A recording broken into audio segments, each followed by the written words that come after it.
You've seen it happen.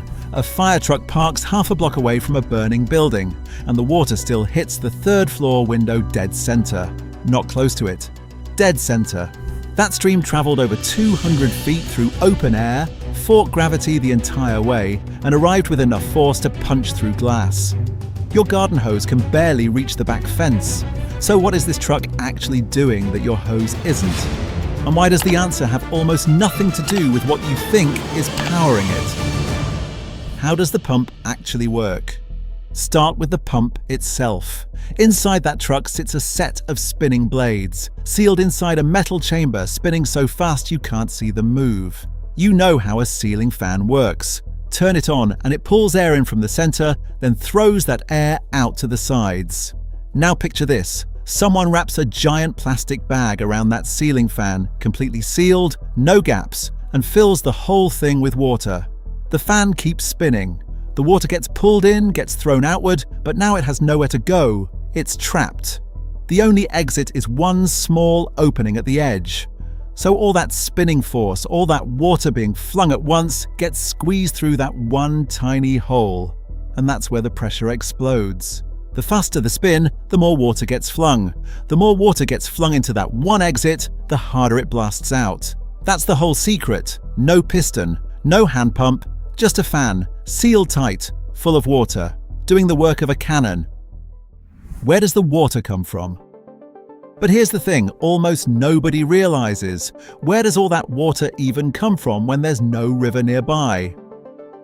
The truck has a tank, but why do firefighters spend those first critical seconds connecting to a hydrant instead of just pumping? Why drag a heavy hose across wet pavement when the water is supposedly already on board? These aren't small questions, and the answer to all of them is the same thing. Something almost nobody pictures when they imagine how a fire truck works. The onboard tank holds between 500 and 1,000 gallons. A working house fire burns through roughly 300 gallons every single minute. Run those numbers and the tank is exhausted before the crew has finished pulling hose. 3 minutes in, the walls are still fully involved, the roof hasn't been touched, and the attic hasn't even started. An empty tank at minute 3 is not a fire truck. It's an expensive parking problem. So the tank isn't the water supply, it's the ignition key. Just enough volume to charge the pump and get the first lines moving while the crew makes the hydrant connection. The truck is not there to carry water, it's there to process it, and the source it processes from can be a hydrant, a lake, a retention pond, or yes, someone's backyard swimming pool. The pump does not care, it just needs something to pull from. How does water move through the pump? Which brings you to the part that genuinely surprises people when they hear it. While that pump is blasting water out through the hoses, it's also sucking new water in at the exact same time. Not taking turns, not pausing to refill, both directions simultaneously, every single second. It's like your water heater at home. Cold water flows in one end, hot water comes out the other at the exact same time, without ever stopping to refill. The impeller runs between 1,500 and 2,000 revolutions per minute. The same speed your car engine turns when you're cruising at highway speed. Except the fire pump holds that speed for hours without a break, while moving water the entire time. But there's one step that catches almost everyone off guard. Before a single drop moves, the pump has to be completely cleared of air first. Any air left inside the pump means the blades spin through nothing. No pressure, no water, nothing. So the first thing firefighters do after arriving isn't spraying water, it's getting rid of that air. That step is called priming. Once it's done, water blasts out at full force within seconds. Why not just use high pressure? Now here's something that will surprise you. A pressure washer, the kind used to clean driveways, runs at 3,000 pounds per square inch. A fire truck only runs at 250. So why couldn't you just use a pressure washer to fight a house fire? Because pressure isn't what kills fire, water volume is. A pressure washer moves about 2 to 4 gallons per minute. A fire truck pump moves up to 1,500. That's enough to fill a bathtub every 5 seconds. Fire generates heat so fast and so deep that a thin, high-pressure stream evaporates before it ever reaches the source. You need mass. Floods of water, arriving faster than the fire can turn it to steam. A pressure washer against a house fire is like blowing on a bonfire and expecting it to go out. Your home tap water sits at around 60 pounds per square inch, just enough to reach your shower head. A fire pump generates up to 400 pounds per square inch on demand, adjusting in real time for every hose line. And in the time you spend in the shower on a single morning, this pump has already moved more water than you'll use in an entire week.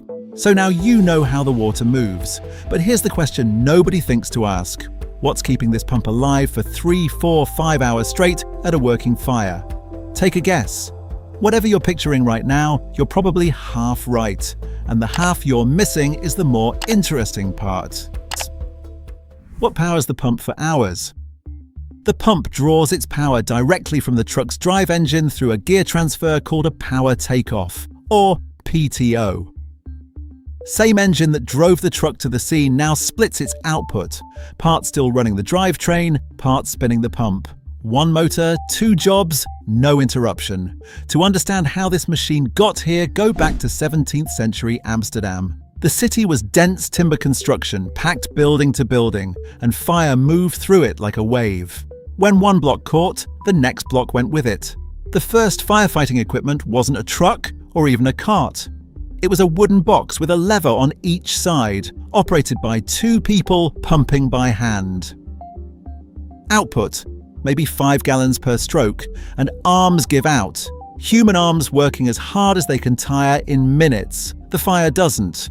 That limitation drove engineers across Europe to develop continuous flow pumps.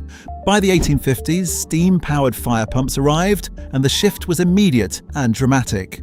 Fire companies staged public demonstrations, full competitions where rival pump crews blasted water for distance in front of paying crowds.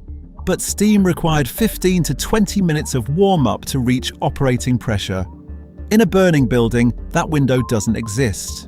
When reliable internal combustion engines arrived in the early 1900s, steam was replaced almost overnight. And by the time the mid-20th century arrived, the centrifugal pump, always at pressure, zero warm-up, ready the moment the engine starts, had become the global standard. The pump under that red hood today is a direct engineering descendant of those Amsterdam hand levers. 4 centuries of accumulated problem-solving compressed into a machine that fits in a compartment. Where else does this pump appear? Now here's what you probably haven't considered. This pump isn't just in the fire truck. That pressure booster hidden in the basement of your apartment building, keeping water strong on the upper floors. Centrifugal. The irrigation system moving water across farmland from a single river source. Centrifugal.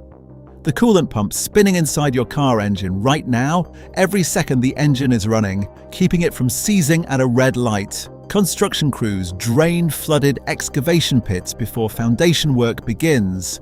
Every municipal water treatment plant on Earth moves millions of gallons of drinking water daily through its filtration stages. One credible engineering estimate places centrifugal pumps at roughly 10% of global electricity consumption. That figure sounds like it was invented. It wasn't. You've been living inside this machine your entire life without knowing its name. There is one thing it cannot handle, and it matters. Centrifugal pumps fail completely when air enters the casing mid-operation, a condition called losing prime. No pressure, no flow, total failure. This is a real operational risk when pulling from open water sources rather than a pressurized hydrant, and firefighters train specifically to prevent it. The second constraint is the opposite problem: too much pressure. Excess pressure knocks the firefighter holding the line off their feet. And this is not a figure of speech. It happens during training and on scene. The pump operator stands at the control panel throughout a working fire, setting exact pressure values for each individual hose line and adjusting continuously as conditions shift. Floor level changes, hose lengths extend, flow rates vary. It's one of the most technically demanding positions at a fire scene, and the person doing it is invisible to everyone watching from the street. The tank gets you started. The pump is what keeps the building standing. If there's something you walk past every day and wonder about, drop it in the comments. We read every single one, and the best suggestions make it into future videos. Don't forget to subscribe so you don't miss what's coming next.